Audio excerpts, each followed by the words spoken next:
Hi and welcome to another Type With Me. In today's video I want to talk about creating AI skills for architecture, review, marketing content and so on in your AI agent or AI coding tool. So I am using here Antigravity, which is a great tool, and so Antigravity itself allows you to define skills. So here we have agent skills, and here I have certain skills defined. One of them I even co-created with the AI itself. So one of them I still first gonna provide you is here. Content writer analyzes a feature in a codebase and draft a position-focused blog post along with matching promotional social media posts for Twitter, X, LinkedIn and Blue Sky. And then here, what's the overview? The skill guides the agent to locate, analyze and understanding a feature includes by 1. Sequencer codebase and write high quality marketing materials and so on. It guides a little bit on that. Here the input and the feature name, and the optional inputs could be the tone and the target audience, some keywords in the author, and then a quick start to trigger and the skill. To trigger the skill, use a prompt like use the content writer skill to analyze blah blah blah and draft. So you can then start using this part of it, which is cool. And then he does a code-based feature analysis, generate the blog post, and other kind of things.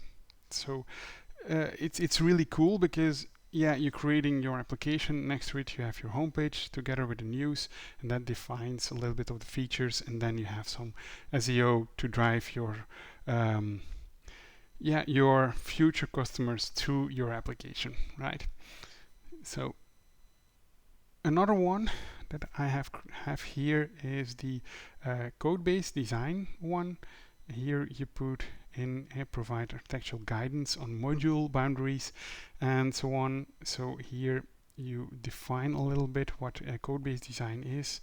You give a glossary of what you want in there, what AI needs to use. And then here deep versus shallow, some kind of guidance on interfaces.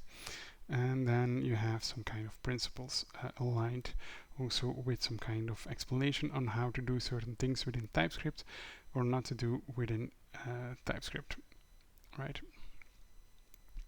Then we have the improve codebase architecture, and there you will see here improve, scan the codebase for deepen opportunities, and then here you see surface architectural friction and propose deepening opportunities. You can very easily run this, and then here you see it runs also the code-based design skill for it to create that glossary. And then the process is exploring everything, and then present candidates as an HTML report, and then of course you can use context-MD vocabulary for domain and the code design vocabulary for the architecture. So you can use both. We already run this in the past, so you see here that we have a context.md, and here you see some kind of domain language, like what's a project, what's a track, what's a pattern, what's a section, outbound events, and modulator, which helps then the AI to understand a little bit better how everything works. And then we have ADR conflicts. If a candidate contradicts an existing ADR, only surfaces it when the friction is real. So ADRs are architectural decision records. So we can also have that into our project. And then of course grilling, which is important. If you start a feature, you always ask the AI to do some kind of an interviewing with you, right? So that's also something that I really recommend that you guys do. And so we did that already, and so in the past I asked him to say here improve architecture. Can you provide me with an improvement on the sequencing architecture? So we did that, and then he generated this document here. So let me show you guys that. So he generates then actually here some kind of what he has found. And what I really liked is like, hey, these are the involved files that he is going to touch. This is the architectural friction. Currently, modulator data is evaluated directly within the main scheduling loop. These modulated values are bypassed and piped directly to MIDI manager.send MIDI message. And then here you see shallow interface and leaks. The shadowing engine contains inline math instead of delegating to a pipeline module and so on. So you get a little bit of the proposed solution and then the benefits and localities here as well. And this one, I think I'm gonna ask the AI to also work out because I already did candidate 1 and now we're going to go for candidate 2. And so you can say decoupling the store and the scheduler seam. One of the things I really like here is that you see this is how it is before with the main thread and everything in a main thread, and then you see here the main thread and then the web worker or isolated thread where everything is being worked upon. And again here, what is the architectural friction and what is the proposed solution and the benefits and localities. Decoupling the engine enables moving the entire timing loop and MIDI event dispatching into a dedicated background web worker. This isolates audio MIDI scheduling from main thread CPU spikes, rendering playbook jitter free, which is, I think, a very good one because, of course, our application we want to use it in a live environment where we want to send MIDI signals to hardware synthesizers. So these hardware synthesizers need to be working fine, and if we can isolate it within the main thread and a web worker or isolated thread, that is great. And for that, I think also if you have knowledge about how the web and the browser is working, then your life becomes much easier, right? Because then you can also judge like, okay, this kind of architectural review that the AI has done is correct, and I want to go for that. Right, so one of the powerful things that I really like is like slash grill me.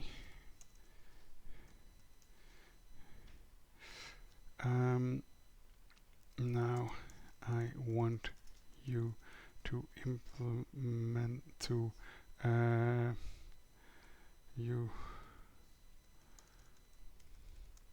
provide me with a plan to implement improvement option 2 with the web worker, and then press enter, and then you will see that he will ask me questions. The biggest advantage of that is that I read more, because I need to choose. You as a user need to choose between option 1 and option 2, right? How should state updates by synchronized from the main thread store to the background web worker? Well, recommended main thread store subscription. Subscribe to store changes on the main thread. Extract a lightweight playback snapshot and post the snapshot to the to the worker whenever relevant state changes. Or transitional updates, send granular change messages to the worker. This reduces message payload size but increases message handling complexity inside both the store and the web worker. So I would go here for the recommendation.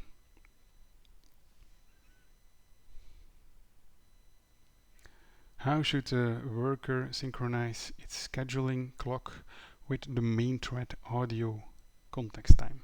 So pass sync anchors when play start to the main thread, post initial, blah blah blah, or continuous pulling. And then you see also here, you read a little bit through, you say, okay, I'm fine, the recommendation, and so you really get more into the context. How should the visual playhead UI updates be calculated? And so calculate visual playhead steps on the main thread. The main thread retains access to the starting timing anchor and BPM. Swing the visual playhead sync loop requires to calculate the exact visual step locally using lag-free and runs smoothly at. Let the worker post visual step updates to the main thread. The worker emits a tick message whenever the visual. I really like this one more because I only look at the playhead for debugability reasons, and then I want to be as close as possible to the web worker, which sends the signal out to the MIDI. So let's go for that.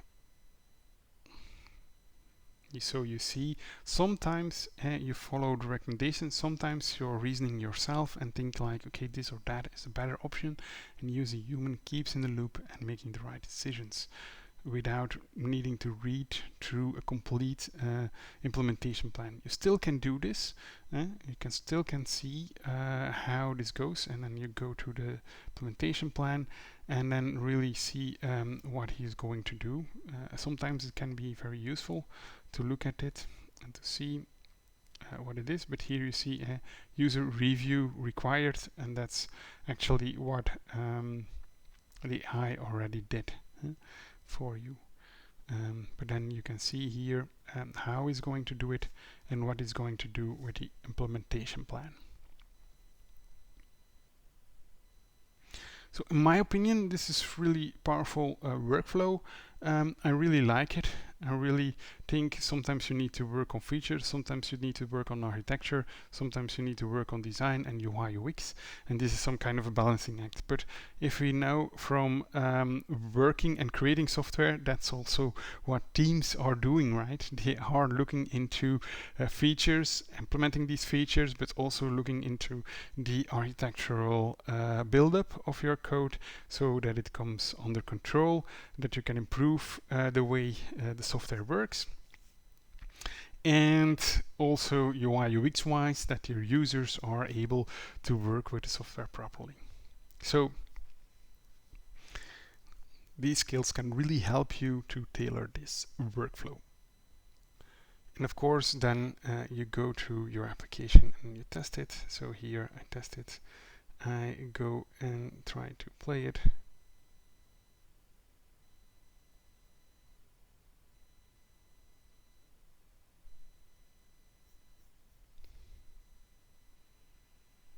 So after a while testing now this afternoon, I saw that the new architecture didn't work. And he said here, the root cause, the web worker refactoring moved scheduling logic into a worker that has no access to audio context.current time. It used performance it now anchors to simulate audio time, but this introduces drift, startup race conditions, and actually really didn't work. So if you do this kind of architectural changes, you need to test it, you need to see if it really works for you, and also sometimes you need to revert it. Like I said, these kind of skills, and that's maybe the most important part of this video, are tools. This can help you, this can really make your life easier, but still you are the human and you need to test it, you need to verify it, and you need to learn from it, right? So that is very, very important. So for me, it's also very important to tell a little bit about Matt Pocock, his skills.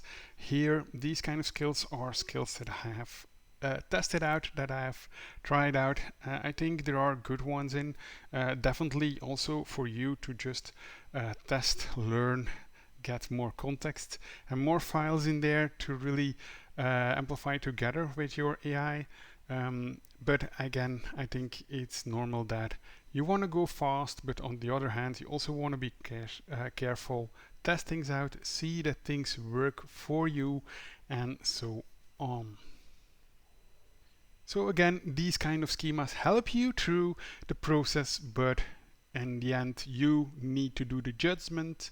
You need to test it out. You need to learn from it. You need to go along with AI. So I think you as a human are still very valuable into this process. And yeah, it's a learning curve. So start learning.